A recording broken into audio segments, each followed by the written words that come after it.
नमस्कार. इयत्ता 6वीचा सराव संच चौथा आपण पाहिला, जो पूर्णांक संख्येशी संबंधित होता. आजच्या या व्हिडिओमध्ये आपण 5वा जो सराव संच आहे त्याबद्दलची माहिती घेणार आहोत. आता 5वा जो सराव संच आहे त्यामध्ये तुम्हाला धन आणि ऋण संख्यांची बेरीज याबद्दलची उदाहरणं दिलेली आहेत. त्यामधील पहिला जो महत्त्वाचा नियम आहे तो आपण अगोदर वाचून घेऊया. समान चिन्ह असलेल्या पूर्णांक संख्यांची बेरीज करताना चिन्हांचा विचार न करता संख्यांची बेरीज करावी आणि येणाऱ्या बेरजेला समान चिन्ह द्यावे. म्हणजेच काय तर समान चिन्ह असलेल्या पूर्णांक संख्यांची बेरीज. समान चिन्ह म्हणजेच काय, जर एक संख्या वजा म्हणजेच ऋण असेल आणि दुसरे संख्या देखील ऋणच असेल तर आपल्याला इथं चिन्हांचा विचार नाही करायचा आणि उत्तर लिहिताना त्याला समान चिन्ह द्यावं. म्हणजे ह्या दोन्ही जे संख्या आहेत त्यांची बेरीज करायची आणि येणारे जे उत्तर आहे त्याला वजाचं चिन्ह हे विचार न करता देऊन टाकायचं. ह्या नियमाचा अर्थ झाला. आता तो दुसरं उदाहरण आहे ते म्हणजे काय आहे की भिन्न चिन्ह असलेल्या पूर्णांक संख्यांची बेरीज करताना चिन्हाचा विचार न करता मोठ्या संख्येमधून लहान संख्या वजा करा आणि येणाऱ्या वजाबाकीला मोठ्या संख्येचे चिन्ह द्या. म्हणजे जर एखादी संख्या तुमच्याकडे भिन्न चिन्ह म्हणजे काय, एक ऋण संख्या आली आणि दुसरी धनसंख्या आली आणि ह्या दोन्हीची आपल्याला काय करायची आहे, बेरीज करायची. मग ह्याची बेरीज करताना आपल्याला जी मोठी संख्या असणार आहे त्यामधून लहान संख्या आपण बेरीज वजाबाकी करताना ज्या पद्धतीने करतो त्याच पद्धतीने करायची आणि जे उत्तर येईल त्याला मोठ्या संख्येचं चिन्ह द्यायचं आहे. म्हणजे ह्या दोन्हीमधील जर ऋण संख्या मोठी असेल तर तुम्ही ऋण चिन्ह द्या आणि जर संख्या धन मोठी असेल तर तुम्ही त्या उत्तराला धन चिन्ह द्यायचं आहे. आता ह्यासाठीचे जे नियम आहे ते थोडक्यात मी तुम्हाला इथं एका चौकोनामध्ये लिहून दाखवते. दोन्ही ऋण संख्या असतील आणि त्यांची बेरीज करायची असेल तर आपल्याला ऋण म्हणजेच वजा वजा त्या दोन्हींची बेरीज होते आणि उत्तराला चिन्ह वजाचंच राहतं.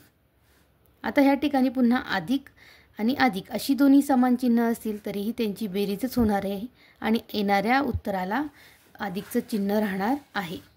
आता ह्यानंतरच्या दुसऱ्या नियमानुसार आपल्याला अधिक आणि वजा अशी दोन भिन्न चिन्ह असणाऱ्या संख्येची जर उदाहरण आलं तर आपल्याला ह्याची वजाबाकी करायची आणि येणाऱ्या उत्तराला आपल्याला मोठ्या संख्येचं चिन्ह द्यायचं आहे.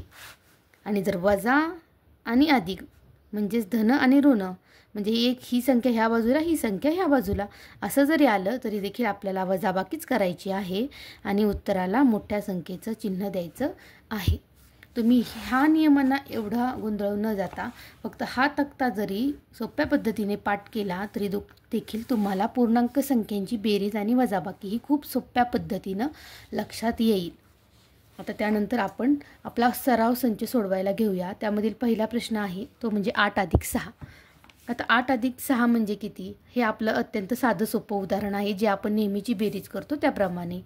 मग 8च्या पुढे आपण 6 जे मोजणार आहे. 8 नंतर 9, 10, 11, 12, 13 आणि आपला 6वं बोट म्हणजे 14 आणि म्हणजेच याचं उत्तर काय असणार आहे 14.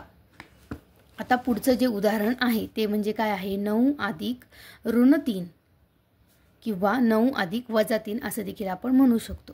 आता इथं जो नियम दिलेला आहे त्याप्रमाणे आपण विचार करायचा की धन आणि ऋणाचं आपल्याला काय करायचं आहे, धन आणि ऋणाचं रूपांतर म्हणजे ह्या दोन चिन्ह जे आहेत त्यामधील वजा 3 ही संख्या कंसाच्या आतमध्ये आहे ती अगोदर आपल्याला पहिल्या स्टेपमध्ये बाहेर काढायची आहे. म्हणजेच काय 9 आहे तसा लिहायचा.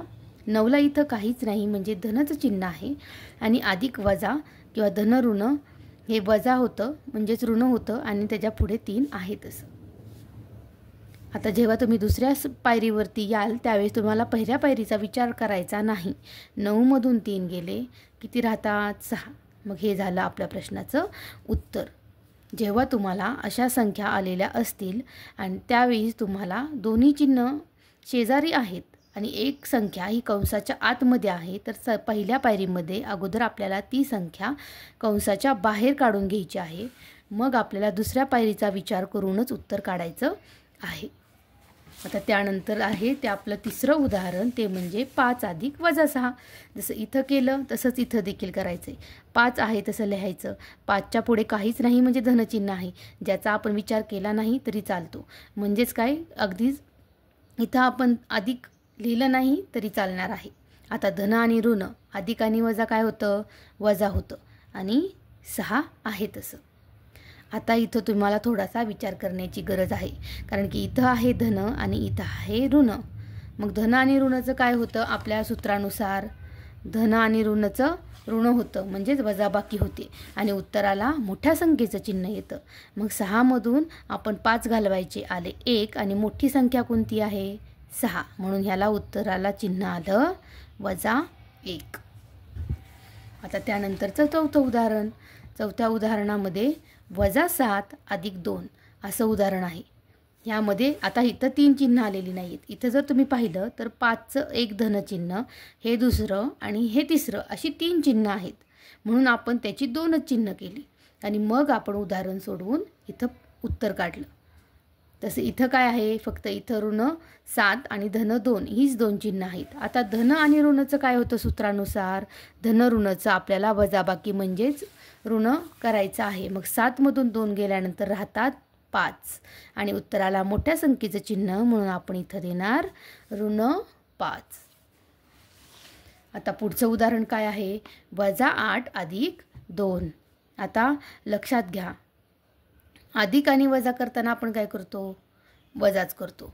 8मधून आपल्याला 0 घालवायचं आहे. आता शून्याबद्दलचा नियम तर आपल्याला माहीतच आहे. कोणत्याही संख्येमध्ये आपण 0 मिळवला अथवा वजा केला तरी उत्तर तीच संख्या येते, आणि उत्तराला चिन्ह देखील मोठ्या संख्येचं, म्हणून इथं 8ला ऋणचिन्ह येणार आहे.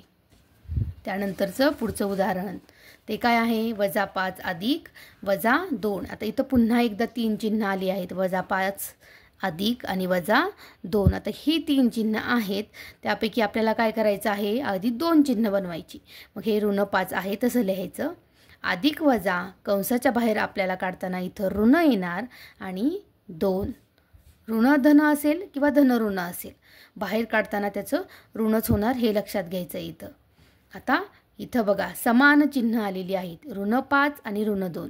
जेव्हा समान चिन्ह येतात त्यावेळेस आपल्याला त्या दोन्ही संख्यांची बेरीज करायची असते, म्हणून आपण इथं 5 आणि 2ची बेरीज करणार आणि उत्तराला जे समान चिन्ह आलेलं आहे तेच लिहिणार. तर तुम्हाला हे सर्व उदाहरणं समजली आहेत का, ते तुम्हाला एकदा मला कमेंट करून सांगायचं आहे. आणि मग आपण त्यानंतर ह्या सराव संचमधला पुढचा जो प्रश्न आहे तो सोडवायला घेणार आहोत. अगोदर तुम्ही ह्या उदाहरणांचा अभ्यास करा आणि तुम्हाला कमेंटमध्ये तुम्ही मला विचारू शकता की तुम्हाला काही अडचणी आहेत का. तर आता ह्याचा सराव करून घ्या. भेटूया पुढच्या व्हिडिओमध्ये.